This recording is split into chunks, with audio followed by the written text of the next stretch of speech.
So this is an interesting thing I wanted to bring up. This is something that I'm interested in talking about, and I think it could be a benefit for Sam Darnold and Carolina, actually. I think this is something that maybe is a positive if you're a Panthers fan. So to start things off, look at this chart right here. So this is the difference between Sam Darnold and Joe Flacco last year. They both played on the same team, and I've been comparing these two a lot to kind of explain that, okay, Sam Darnold, to a large degree, some of the things that went wrong for him are self-inflicting. Obviously, we all know it was just a horrible situation. No one's arguing against that.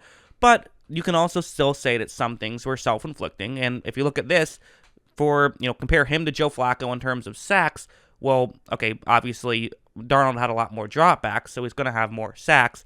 But if you look at his sacks per 35 dropbacks, which I chose 35 just simply because that's on average how many times how many times the Jets quarterback dropped back last year. So in an average game, Darnold was sacked just under 3 times per game, and Flacco would be sacked around 1.5 times per game. Now, this is somewhat interesting to me. I don't sit here and say, oh, well, Sam Darnold was horrible, because you don't know if that's the case. It's possible that there's a small sample size. Flacco only had 150 dropbacks and, only 7 sacks. If he got sacked 3 more times, then his numbers look way worse. So it's not entirely that way, but I wanted to look into it and see, is it the case?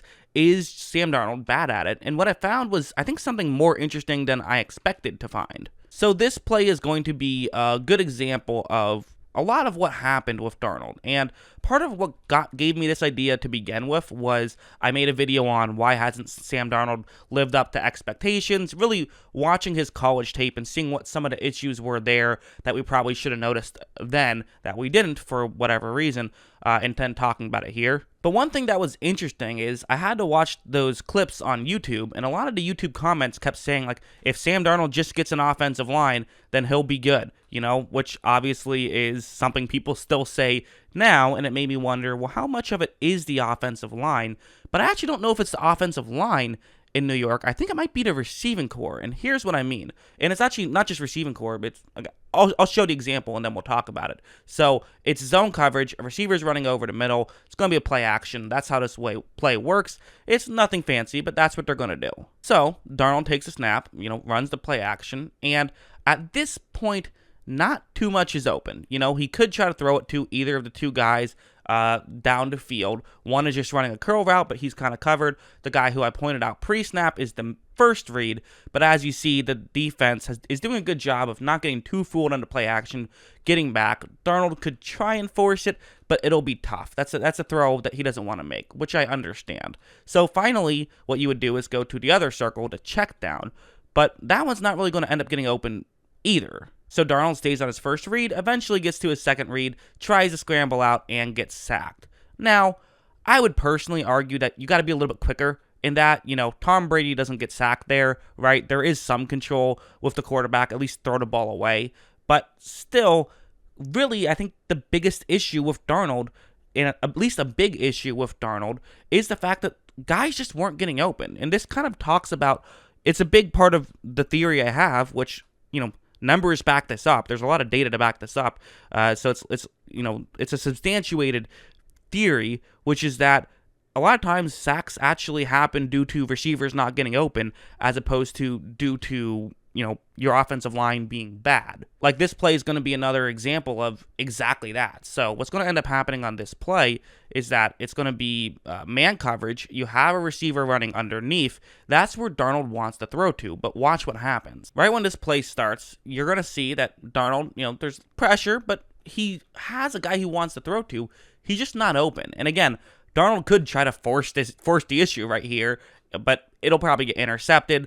Darnold already has a problem with throwing too many picks. You don't want it to happen again, so he doesn't want to make this throw. And again, I would argue Darnold should throw the ball away. That's what Flacco was doing, and people get mad at him, but it's better than throwing an interception. However, Darnold is not going to do that. While mid-throwing, decides to scramble, ends up just falling down on his own, which makes an easy sack. But at the same time, it was set up not due to pressure, and it was pretty quick pressure, but if he had a good receiving core, it would have escaped him from that pressure. So good receivers can protect Darnold as well, and the main reason I wanted to bring this up is a lot of times when watching the Jets, Adam Gase, obviously a genius, right? Didn't exactly do a great job of getting these checkdowns that I think that the Jets could have really used. And in fairness, the checkdowns weren't really that open, which I would also say part of a problem with Adam Gase.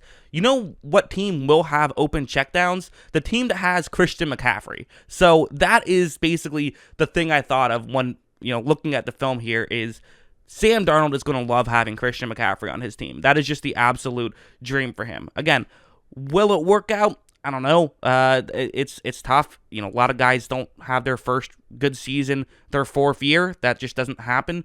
Usually you've had good seasons before then. And I'll still stand by my take, which is I don't hate the idea of taking a shot on Darnold, but I wish they also had some sort of backup plan on top of that. Like, to me, this would have been a great team to, draft a Kellen Mond in round 2 somewhere, whether it's trading up or just using your second rounder on him.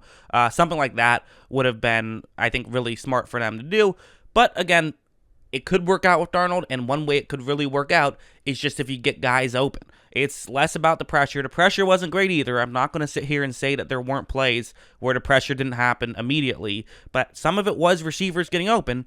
Carolina has receivers who can get open and to have a good checkdown option, so that could make things a lot easier for Darnold, and we'll probably see him get sacked less, I think, because of it. Or maybe not. Who knows? But yeah, hope you guys enjoyed this video, and of course, as always, thanks for watching.